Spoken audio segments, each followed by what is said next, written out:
dia. Vamos começar o nosso painel. E a gente não tem uma moderação, então a gente vai se apresentar um pouquinho e trabalhar o tema.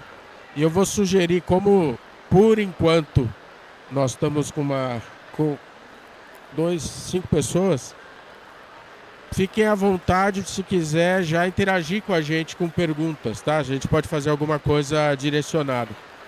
Especialmente, vocês estão num tema que é como achar um co-founder, eu estou supondo que todos vocês são founders, né? Potencialmente, pode ser isso, tá bom? Bom, meu nome é Cláudio Coelho, eu sou vice-presidente da Associação Brasileira de Startups de Saúde e Health Techs. É uma associação que existe no mercado desde 2019 e eu lidero a terceira gestão. A BSS hoje tem um ecossistema aí de mais ou menos 400 associados entre empresas e pessoas físicas. Eu tenho muito associado que está no PowerPoint ainda, eu tenho muito médico, né? A gente... Primeira mudança, quando eu assumi a associação, a primeira mudança que a gente fez, interessante, a gente sempre foi Associação Brasileira de Startup de Saúde. Hoje é e-Health Techs. Por quê? Toda startup de saúde do nosso atendimento é uma Health Tech. Nem toda Health Tech se considera mais uma startup de saúde. Quando a gente fez isso, eu trouxe automaticamente a Bionex, trouxe a Nilo Saúde, trouxe a Memed. Caras que olhavam pra gente e falavam, não, eu não sou mais startup. No fundo ele é, porque startup não é ser pequeno ou grande. É escalar, basicamente, né? Então essa foi um ajuste que a gente fez, né? E é uma associação, pessoal, eu que particularmente empreendo há muito tempo, empreendo há 29 anos, estou no 14º negócio, a gente entende que empreendedor tem duas grandes dores. Uma, modelar o seu negócio. Quem vai ser meu co-founder? Que tecnologia eu vou usar? Como é que eu vou vender? Como é que eu vou fazer captação de investimento? Onde é que eu vou provar o meu conceito? Isso é uma dor. Uma outra dor é a hora que isso está modelado, como é que eu vou para o mercado? Hoje a BSS foca em levar os associados ao mercado. Hoje eu estou no FIS, eu estou no CONAP, eu estou no RIS, eu estou no Hospital Med, todos esses eventos eu tenho um stand e o meu associado vai junto comigo e não paga para estar lá, por exemplo, né? É uma forma de ajudar a acessar o mercado. Cláudio, mas eu estou precisando de um co-founder, eu estou precisando de investimento, você não me ajuda? Eu ajudo, né? Mas se eu tiver que botar dinheiro em alguma coisa ou ter que escolher, é sempre levar o meu associado para acessar o mercado, tá? E aí, no meu viés aqui como founder, e também já tem, felizmente, tem o meu co-founder, eu tenho uma empresa que chama Eu Vendo Saúde. É uma spin-off que virou startup de uma empresa de consultoria de vendas, que são agentes de inteligência artificial que automatizam a jornada do paciente de clínicas, hospitais de até 50 leitos, operadores de saúde pensando na substituição do call center por agente de IA de voz, regulação de município, né, coisas nesse sentido. Tá? Mas agora eu vou passar a palavra para os meus amigos aqui, para eles se apresentarem e a gente começar o nosso bate-papo. Boa tarde, tudo bom? Eu sou o Felipe Andrade, um dos sócios fundadores da Domo. A Domo é uma gestora de Venture Capital aqui no Brasil, focando as fases Anjo e Seed. A gente hoje tem umas 97 startups no portfólio e 4 fundos, 3 mais focados na fase Seed e um foi o fundo Anjo que o BNDES licitou e a gente ganhou a licitação, né? Então não sou especialista em saúde, mas a gente olha com bons olhos o setor, acha que tem muito benefício aí que a tecnologia traz para a saúde, né? Então, sempre que diz respeito à saúde, a gente traz especialistas e investe junto com eles, né? E no tema do painel, né, a gente tem experiências, a gente vê o que dá certo e o que dá errado, né, na prática. E tem nosso viés, né? Às vezes a gente não é dono da verdade, mas a gente tem nossas preferências de como um grupo fundador é formado. E vamos dividir isso aí com vocês. Obrigado. Boa tarde, pessoal. Obrigado pelo convite à organização. Eu sou o Samuel, sou parte do time da Maia Capital. A gente também é uma gestora de Venture Capital focado nesses estágios iniciais das companhias, né? A gente entra pre-seed, seed, eventualmente faz alguma coisa depois disso, mas bem no início das companhias. Também somos agnósticos a setor, mas temos uma série de investimentos em saúde. A gente investiu na Alice, na Nilo, que o Claudio já mencionou, a gente investiu mais recentemente na Ativita.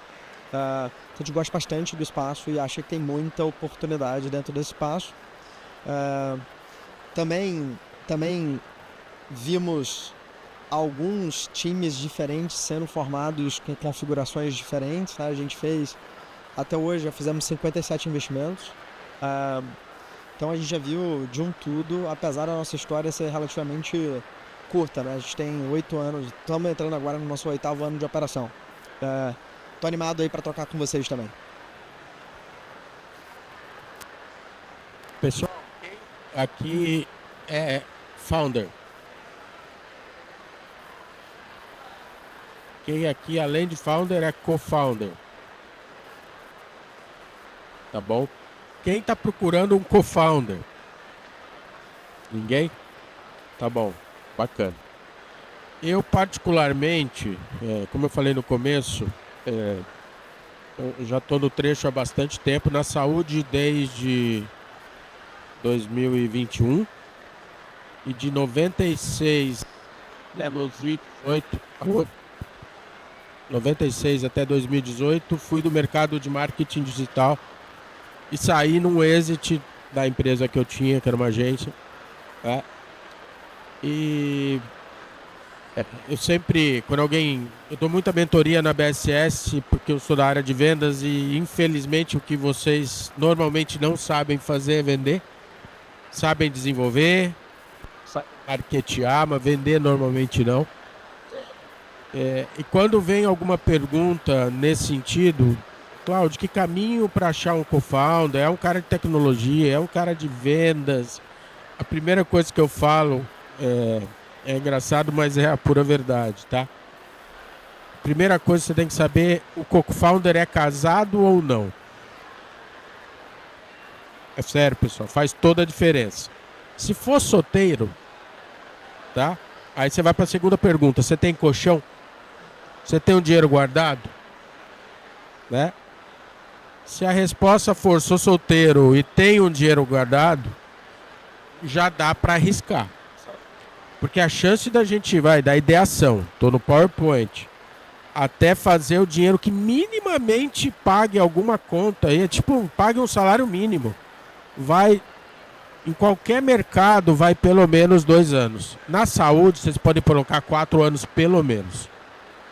Eu tenho uma outra health tech, que é a Fármaco, é uma base de medicamentos, foi fundada em 2021.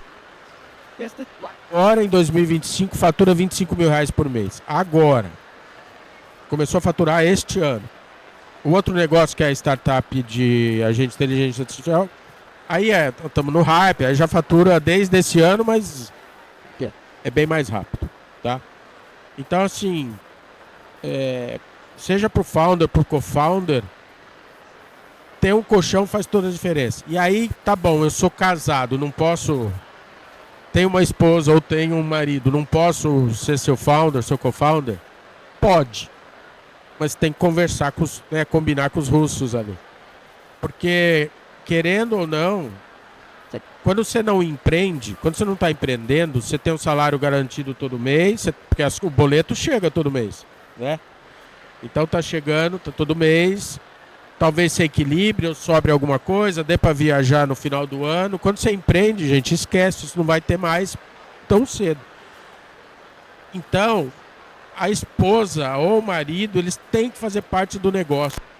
Se eles não fizerem, vai dar 1 ano, você vai gastar todo o colchão e você vai pedir para sair, porque ela vai te obrigar a fazer sair. Ou você vai passar a dormir no sofá, ou você vai embora do casamento, né? Isso é um ponto importante. Trazendo um pouco da nossa perspectiva, né? A gente não tá nas trincheiras que nem o Cláudio, que tem muito mais textura da relação a criar.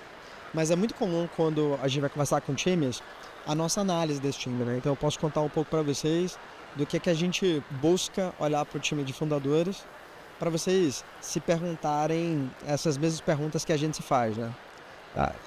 A primeira pergunta que a gente faz é uma análise até um pouco mais fria e distante do negócio, né? Que é tentar entender quais são os principais desafios que esse negócio tem que resolver. Então, muito possivelmente, o que esse grupo está acreditando que é verdade, vai se materializar a verdade, que não era antes, e que eles vão mudar a realidade em torno disso. E a gente olha para essas dimensões, e cada negócio tem facetas diferentes, né? Tem negócios que tem um peso muito maior em tecnologia, tem negócios que tem um peso muito maior em expertise de indústria e acesso à indústria, regulação, vendas. Então a gente olha para esses principais milagres, né, que tem que acontecer para essa empresa passar a existir, e a gente olha e vê se tem um santo em cada lugar, né? Se tem alguém que está encabeçando, se tem alguém que já tem experiência e tem uma visão diferente de por que aquilo vai ser diferente. E aí, acho que como o Felipe colocou bem, não é a regra geral, né? Assim, tem sempre exceções, esse é um mercado lotado de exceções, a regra geral, né? Mas a gente olha para isso e a gente sempre se pergunta se tem, se não tem, por que não tem, né? E quem vai assumir isso e como isso vai estar equacionado, tanto nos primeiros fundadores, que vão estar ali desde o início do negócio, que de fato são as pessoas que estão liderando, mas também até essa primeira camada que talvez não sejam fundadores, mas vão entrar para complementar alguma coisa. Esse é o primeiro ponto. O segundo ponto e aí isso muitas pessoas falam sobre complementariedade aqui, né? Eu acho que faz muito sentido, mas tem sempre times que às vezes não são muito complementares não. Tem 4, 5 pessoas muito parecidas, mas tem donos para os problemas e os problemas principais estão todos resolvidos ou endereçados. Resolvidos não, né? Porque a ideia é resolver ao longo de uma jornada de criação de valor da empresa, mas tem donos ali dentro. Tem um outro lado que a gente gasta bastante tempo tentando entender essa dinâmica entre fundadores. Então, a gente passa bastante tempo com os times, a gente faz perguntas cabeludas para entender como são as interações. Como é que vocês decidiram dividir o equity entre vocês? Quanto vocês vão se pagar e como é isso? Qual a visão de vocês para o longo prazo? E a gente vai entendendo a sintonia entre essas pessoas, né? Eu acho que, no fim das contas, as pessoas estão embarcando numa jornada muito longa, que com certeza cada dia vai ser muito diferente do dia anterior. E se o negócio der certo, aí sim, tudo vai ser muito diferente, né? Os fundadores vão ter que escalar e se transformar junto com as companhias. Então a gente fica se perguntando no início e tentando emular se isso vai se materializar, né? Se de fato eles vão conseguir crescer juntos ao longo do tempo.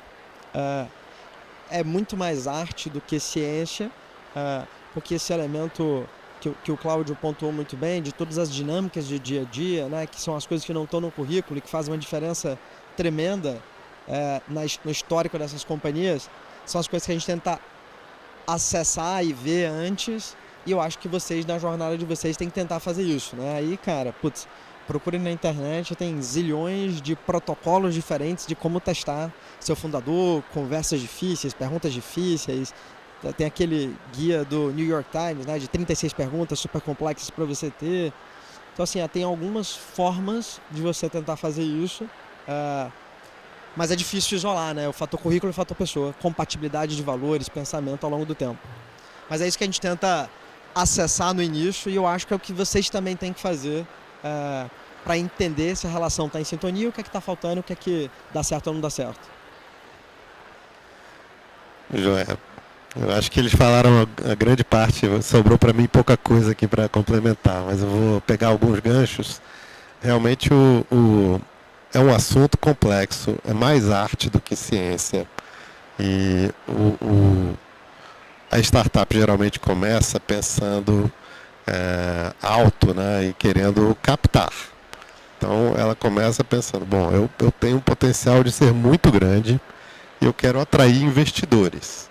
Aí os investidores, né, cada um pensa de uma maneira, mas eles têm algumas receitas de bolo, alguns vieses, né? Então, um que a gente adota na Domo, a gente gosta de empreendedor que entende do negócio. Então, é mais fácil a gente investir em dois caras iguais, né, duas pessoas, dois indivíduos, com talentos muito parecidos, mas entendem muito daquele negócio, do que a gente buscar a complementaridade. Ou a gente buscar uma chancela, que é sempre bom, né? Não vou mentir, mas não é necessário para a gente. Uma chancela de Stanford, Harvard, INSPER, uma boa universidade. O que a gente tenta entender na nossa bola de cristal aqui é se o grupo fundador entende muito daquele negócio, né, e vai levar aquele negócio adiante de uma maneira bacana. Agora, nossas manias aqui, né, a gente não gosta de grupo fundador sem CTO. O CTO em tecnologia para mim, é 24/7, né? Depender de um terceirizado não dá certo na nossa cabeça, né? A gente tem medo de solo founder. Então, esse painel aqui eu achei muito bacana para todo mundo tentar encontrar um co-founder. Não é que o solo founder nunca será investido, mas a gente tem um pouco de medo, porque a cabeça do solo founder, ele não discute com o outro uma decisão. Então, ele pode resolver, sei lá, aquele raio maravilhoso caiu na cabeça dele, ele tem uma empresa que pode valer 1 bi, mas chegou a 10 milhões de reais e ele quer vender. E não tem co-founders para discutir, então não é o investidor que vai barrá-lo numa situação dessa, né? Então, eu acho que a busca do co-founder, né, na nossa visão, é um pouco o dia a dia, a trincheira, como o Samuel e o Cláudio falou muito bem. Você consegue ficar 1 ano, 2 anos ralando com o seu co-founder, você tem um bom diálogo, vocês se dão bem. Isso é algo que a gente tenta medir, mas às vezes não há medição. Mas se vocês trabalharam juntos durante 2 anos, isso já é uma medição. Se vocês estudaram na mesma universidade, isso já é algo, né, que você traz para o pitch, né, para captar dinheiro, né? E aí a complementaridade para mim é um plus, é um extra. Se um é bom de tech, o outro é bom de finanças ou vendas, maravilhoso. Mas não, na nossa casa lá não é necessário. O que a gente vê é se você está desenvolvendo algo maravilhoso para patologia clínica, vocês entendem do tema, né? Vocês entendem da patologia clínica. E aí eu acho que a busca é muito importante, né? A mesa do bar, três grandes cabeças se unem e dizem, vamos montar uma empresa, 33% cada um. A gente não gosta muito da montagem de startup emotiva. Tem que saber quem vai ralar, quem é o líder, quem é o tomador de decisão. Então talvez você tenha que ter mais %, né? Não, eu sou casado, eu sou casada.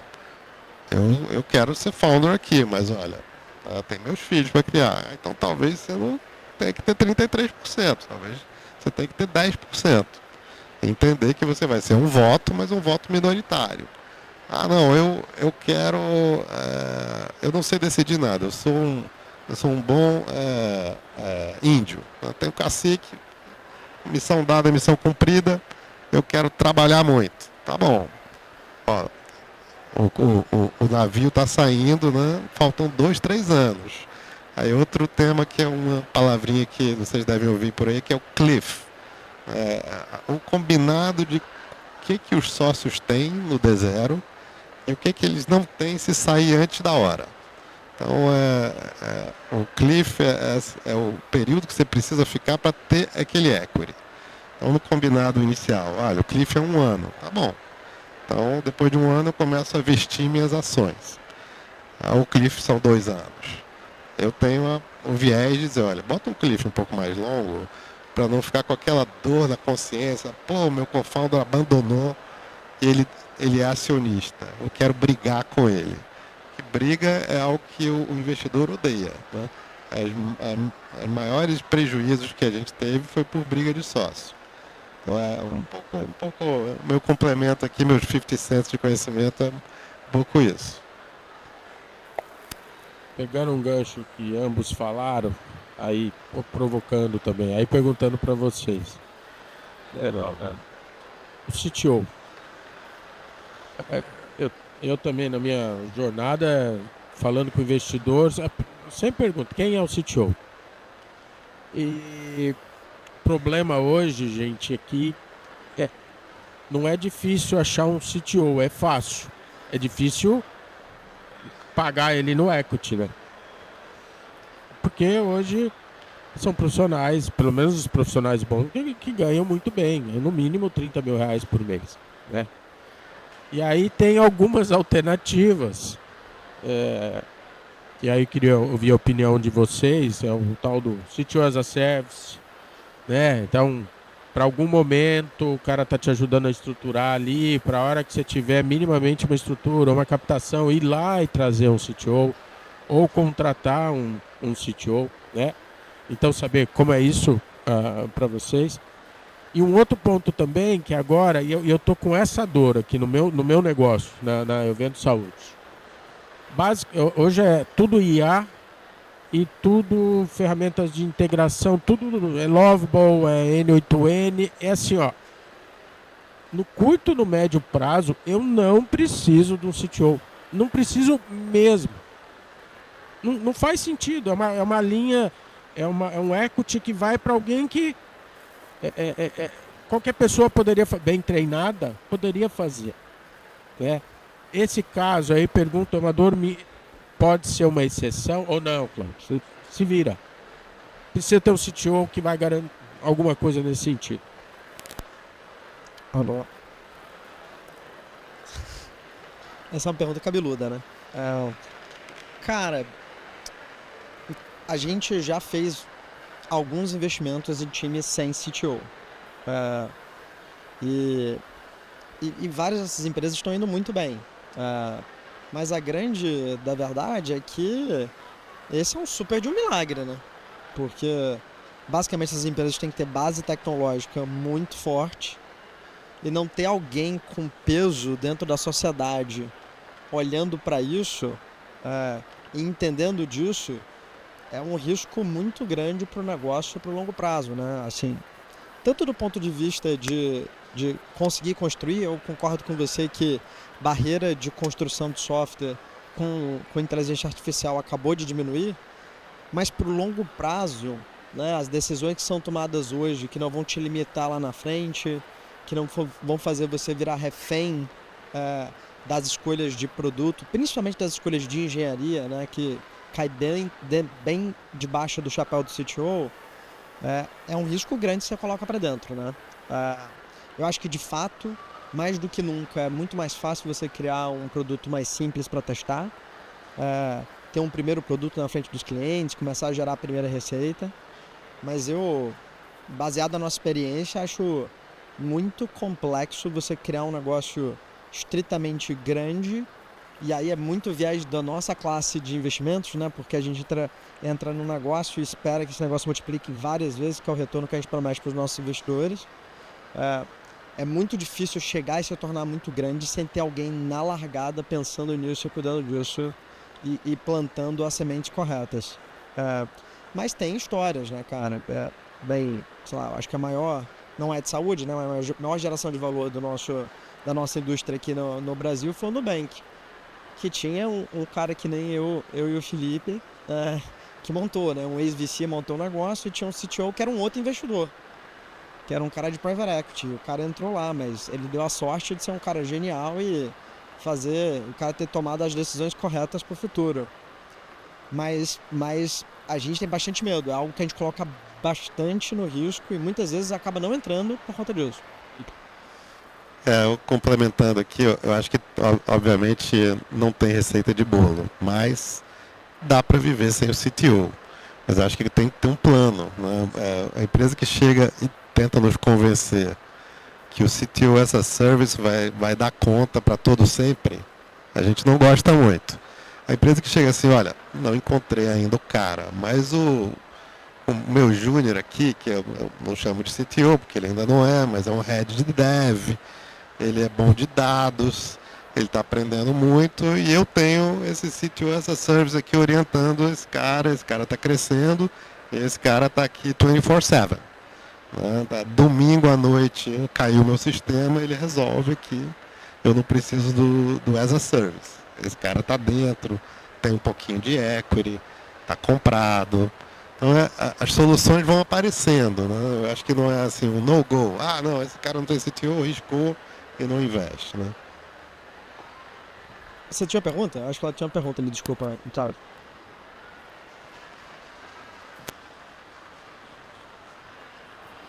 Licença. Alô?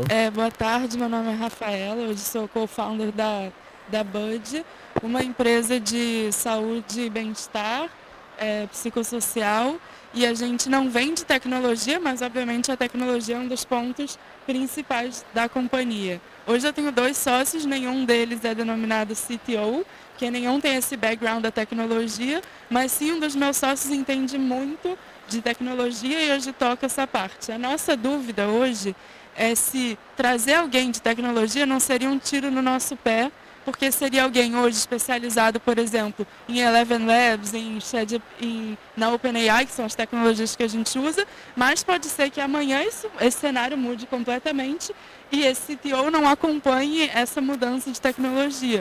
Então a pergunta será que vale a pena contratar pessoas para esses serviços ou trazer alguém para ser esse chefe de tecnologia? É um tema difícil, né? O que a gente sempre fica olhando dentro de casa, né, na Domo, assim, a solidez, a base, né? Então a gente acha que negócios technology enabled precisam de um especialista, olhando só isso. Se o especialista é um cara recém-formado, um cabeçudo, que tem pouca experiência, ou se é um CTO que já vem com uma base, a gente não tem essa bola de cristal aí para dizer, olha, só funciona desse jeito. Mas eu acho que se você está com uma startup hoje, você vai ser technology enabled e você vai usar AI. Então tem que ter alguém muito bom nesse tema para cobrir esse lado, porque outros competidores vão aparecer. Então esse é o nosso viés. Então, tem que ter alguém. Você não precisa ser agora. Talvez tenha que ser daqui a um ano, mas fica na busca sempre. Eu queria até perguntar para vocês dois, isso você acabou de falar, Felipe. A palavra CTO quer dizer não o Chief Technology, quer dizer o quê? É um cara que fez uma faculdade de ciências de computação, engenharia, análise de sistema, ou não, ele pode ser igual meu sócio. Meu sócio, ele é formado em comércio exterior e desenvolveu tudo que a gente tem. Ele é um CTO? Não. Como que todo mundo aqui pode falar, ah, não, então esse cara aqui eu tenho, só não tenho o cara, ele nunca foi CTO em algum outro lugar? Como é que é essa linha de corte? Cara, é curioso, assim, né? Eu acabei de mencionar a história lá do Nubank, que o Ed, que foi o primeiro CTO, ele é cientista de computação de formação, mas ele começou a carreira dele como investidor, ele trabalhou vários anos como investidor. Então, assim, acho que não precisa ter o diploma na mão, mas precisa ter tido experiência para trabalhar como engenheiro, né? Com cabeça de engenheiro. Acho que os inventores do mundo, né? Pré-graduação, eles não tinham uma formação técnica precisa, mas eram bons engenheiros, né? Eu acho que eu tenho um outro bom exemplo. Durante alguns anos eu trabalhei numa startup de muito sucesso aqui no Brasil, e o CTO era formado em cinema. E o cara construiu desde as primeiras linhas de código do negócio, contratou os primeiros engenheiros, treinou os primeiros engenheiros, formou gerente, formou vice-presidente dentro da companhia, e é um cara super importante para a formação da companhia. Então acho que é menos só o diploma, e obviamente o diploma sinaliza um monte de coisa, né? Principalmente se for de boas escolas, tem um rigor acadêmico, cognitivo alto, né? Que já filtra para muitas coisas, mas é muito o que já fez, já construiu a cabeça. Esse mesmo cara, ele falava, cara, eu não gosto de engenheiro especialista, eu gosto de engenheiro, gente que consegue resolver problema e que vai usar a tecnologia, seja lá qual for, a mais nova ou a melhor, a mais adequada para resolver os problemas ali dentro. Mas óbvio que boas escolas, tanto escolas de ensino formal, mas principalmente escolas, outras startups, outras empresas de tecnologia, ajudam a formar, né? E vão te dar essa sinalização.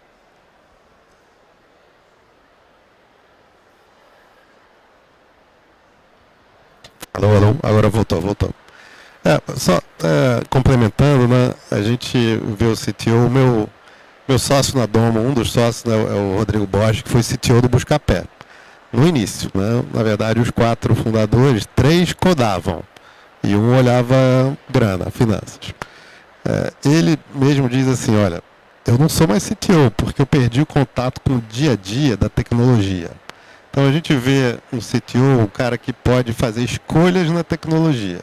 Escolha pode ser se vai usar Grok ou GPT, escolha pode ser linguagem, que a gente vai usar, mas uma escolha acertada para o crescimento de uma empresa. Uma empresa que fatura, sei lá, 10 mil por mês no início, mas que na nossa fase a gente quer ver essa empresa faturando 5 milhões, 10 milhões mês, para depois, né, galgar outras fases aí, série B, série C, etc. Então a gente vê isso, o cara que consegue tomar decisões no dia a dia da tecnologia. E mais um detalhe, liderar times. Eu sei que agora os times vão diminuir, a AI coda para você, mas ainda vai ter time. Então o cara que consiga liderar times. Alô?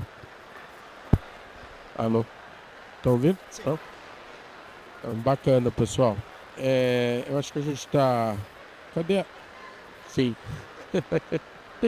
Bom, então agradecer aí a presença de vocês. Vocês também aí. A gente fica à disposição na BSS. Saindo aqui, quiser perguntar alguma coisa também, tá? E vocês também, Felipe, que participaram. Obrigado aí pela... Obrigado. Se alguém quiser, cara, bater um papo depois, meu e-mail é samuel@maia.capital. Estou à disposição. Obrigado pelo convite. Obrigado aí a todos, Cláudio, Samuel. Eu também estou à disposição no LinkedIn ou no e-mail felipe@domo.vc. Obrigado.